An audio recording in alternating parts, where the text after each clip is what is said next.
Hi everyone. So here now the question is find the transmission parameters for the two-port network. So this is the network given over here. So here let us mark V1. This is V1. This is I1. This is V2 and this is I2. And here the question is find the transmission parameters. Transmission parameters means ABCD parameters, right? Which is expressing V1 and I1 in terms of V2 and I2. Okay. So let's write the equation. That is, we know that V1 is equal to A V2 minus B I2 and I1 is equal to C V2 minus D I2. Okay. So here, like I said before, you can use any analysis. You can either use mesh analysis or you can use node analysis. Okay, my advice is, you try to do this method by both. Okay, whichever method you're applying, you'll get the same answer. Okay, you'll get the same value of A, B, C and D. Okay, so I want you to use both the method and see for yourself which method is better. Okay, but mind you, if you're using node analysis, then this will become a super node. Okay, don't forget that, because a voltage source between two nodes will become a super node. So this entire junction will become a super node. Just don't forget that. Okay, if you're going to apply node analysis. Okay, and I want you to try both mesh analysis and node analysis to do this problem. Okay, so here in this video I'm going to do mesh analysis, because the reason why I'm choosing mesh analysis is because it's much pretty straightforward. That's all. That's the only reason I'm using mesh analysis. Okay, so I have no other reason to apply it. So anyway, let's do this method using mesh analysis. Okay, and in that case I need to apply my mesh current, and already we have I1 over here, so let this be I1. Okay, in this direction. Okay, and already there's an I2 over here, so let this be the mesh current I2. Okay, in this direction. And now there's one more current, and already I have given the name I1 and I2, so let this become I3. Okay, so since there is a dependent voltage source, it doesn't mean anything. Okay, just consider this dependent voltage source as an ordinary voltage source itself. Okay, but be careful of its variable. That's all. Okay, so now let me write the equation for mesh 1, mesh 2 and mesh 3. Then what I will do is I will try to express the circuit in terms of V1, V2 and I2. In that equation, if I make an equation which contains only V1, V2 and I2, then I have essentially found the values of A and B. Likewise, if I have made an equation in which that contains I1, V2 and I2, then I have already found the value of C and D. Okay, so let's write the mesh equation now. So here in the mesh 1, the equation is I1 is touching these two resistors, so 10 plus 25 is 35, so it is 35 I1. And if you look over here, I3 is flowing in the opposite direction of I1. I1 is flowing from top to bottom, but I3 is flowing from bottom to top, so it is minus 25 I3. That's it, is equal to V1. Okay, so this is the current for mesh 1. It's the only current for mesh 1. Now what about the current for mesh 2? This is the current mesh 2, right? So here if you look at mesh 2, oh yeah, I like mesh 3. Okay, anyway, I like for mesh 3 anyway. Okay, so mesh 3 here, if you look over here, I3 and I2 are flowing in the same direction.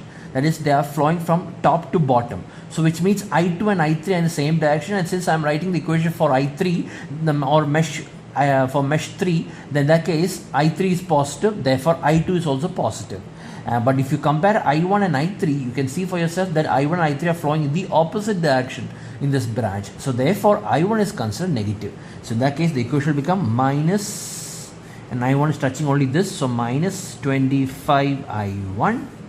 And what about I3? I3 is touching these two resistors, so it becomes plus 45 I3.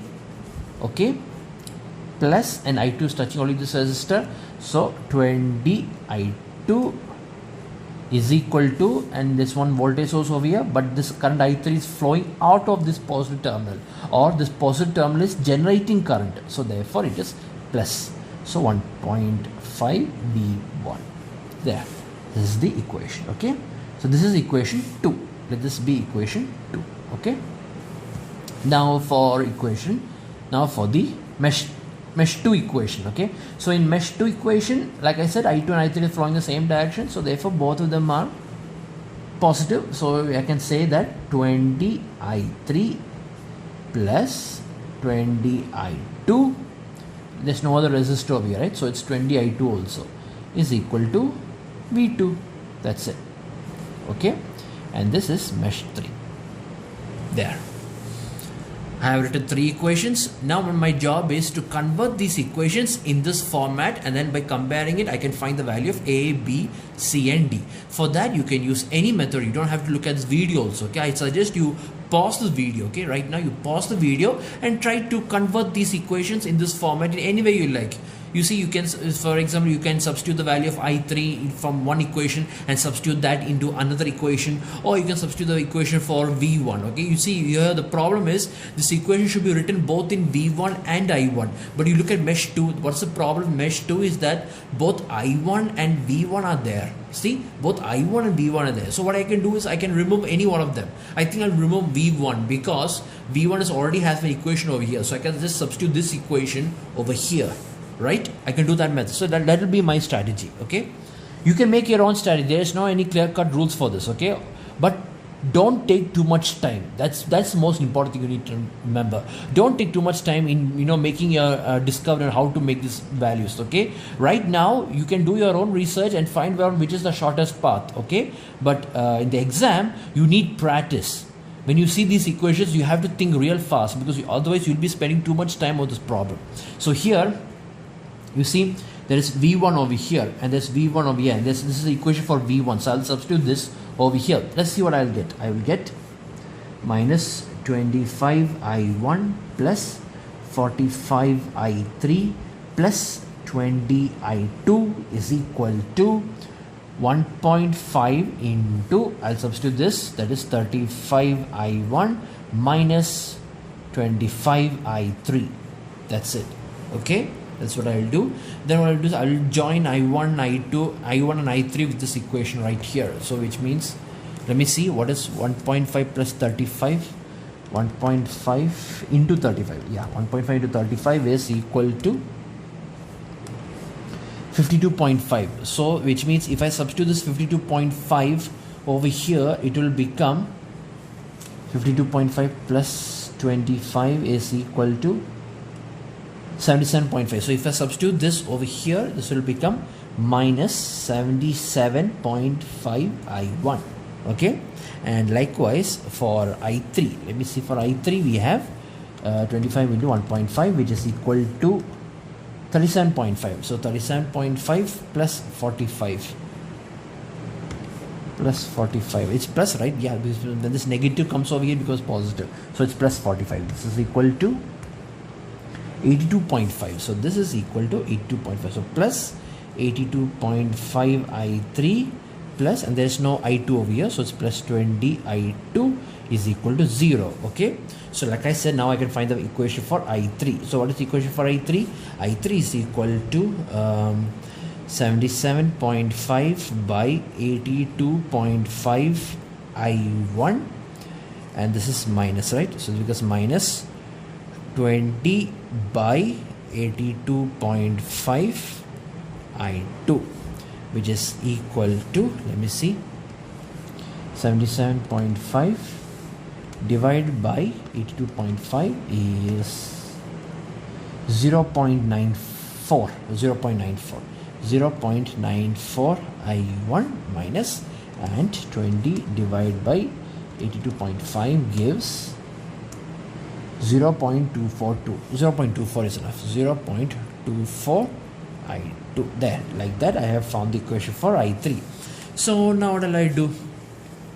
I found the equation for I3. If you look over here, there is I1, there is I2.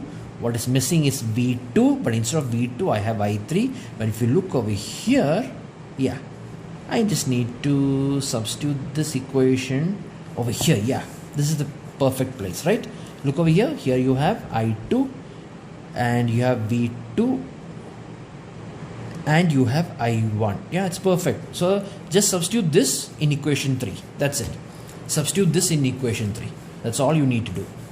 So you will get the value of C and D. Okay, so let's do this. In that case, it becomes 20 into 20 into, or maybe I'll just write it so just so you'll understand. This is equation 4. So what I'm doing is I am substituting equation 4 to equation 3. That's what I'm doing. So therefore I'll get 20 into 0.94 I1, 0.94 I1 minus 0.24 I2, 0.24 I2, okay, 24 I2, that's it, plus 20 I2 is equal to V2, plus 20 I2 is equal to V2, that's it, okay. So in that case, now I just need to simply multiply them, right? It will be multiplied, you will get 20 into 0.94, 20 into 0.94 is 18.8. So this is 18.8 I1 minus, not might be plus, anyway I'll just combine both. What is this answer here? 20 into 0.24, 20 into 0.24, let me write 242 because I think it's 2.242, right? So 20 into 0. Okay, anyway, let's write 0.24 is 4.8. So it is minus 4.8, right?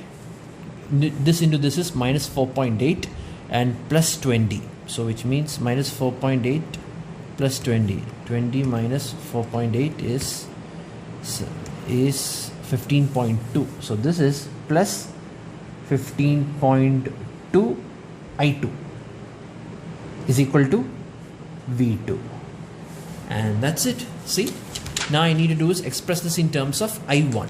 So therefore I1 is equal to 1 by 18.8 V2 minus 15.2 by 18.8 I2. That's it. So therefore this is equal to 18.8 inverse is 0.053 V2 minus and 15.2 divided by 18.8, 0.808, it's 0.81. So it's 0.80981. Okay, 0.81 I2. And like that, we know that I1 is equal to CV2 minus DI2. So therefore, C is equal to this, D is equal to that. So like that, I found the value of C and D, right? That's it. So I found the value of C and D. Now I need to find only A and B. So now to find A and B, what should I do? Which equation should I use? What about this equation? This equation looks great, other than the fact that it has both the unwanted terms over here, which I don't want. So I will apply this equation. What about over here? Okay. Or maybe what I will do is, in this equation, here there is written over here is 20 I2 and here is the I1. So maybe I will substitute. Okay, I got an idea. Is that a good idea? Let me see. This equation over here, right? Since I have got this equation, I found the equation for I1. I can substitute that equation over here, and then I've also found the equation for this. So in that case, that's the only choice. I think I'll do that method. Let's find in that case, then we know that V1 is equal to, let me see what is the equation, 35I1 minus 25I3, right? Minus 25I3, okay? But I know that I3 is equal to this. So therefore, I can say it is 35I1 minus 25 into I3 equation is 0.94 I1, 0.94 I1 minus 0.24 I2, 0.24 I2, okay? So this is equal to, let me see, what is 25 into 0.94? This is 25 into 0.94 will give you 23.5. So this into this is 23.5. Okay, so in that case 35 minus 23.5 is 11.5. So this is 11.5 I1. Okay, this is 11.5 I1, and the minus of minus becomes plus, so this is plus. Now what is 25 to 0.24? 25 into 0.24 is 6. So therefore plus 6 I2.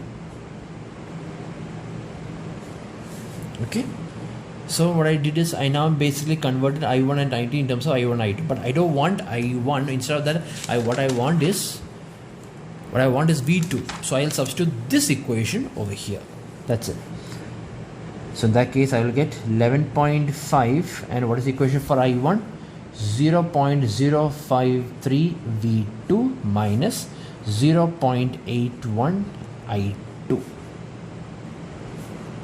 plus 6 I2. So this is equal to, now what is 11.5 into 0.053 into 0.053, and you will get 11.5 into 0.053, and you will get 0.61. Let this be 0.61. So 0.61 V2, 0.61 V2 over here, and over here it will become 11.5 into 0.81. 11.5 into 0.81 will give you 9.315. 9.315. So it's actually minus 9.315, right? It's minus 9.315. So which means minus 9.315 plus 6 will give you minus 3.315 I2. This is the equation for V1. So in that case, we know that V1 is equal to A V2 minus B I2.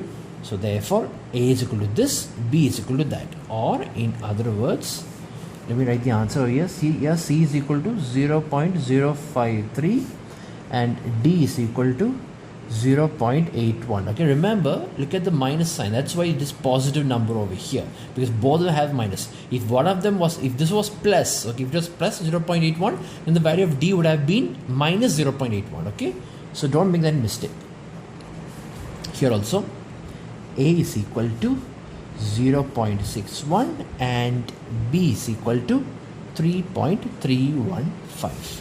Okay, so therefore the values are A, B, C, D in matrix form.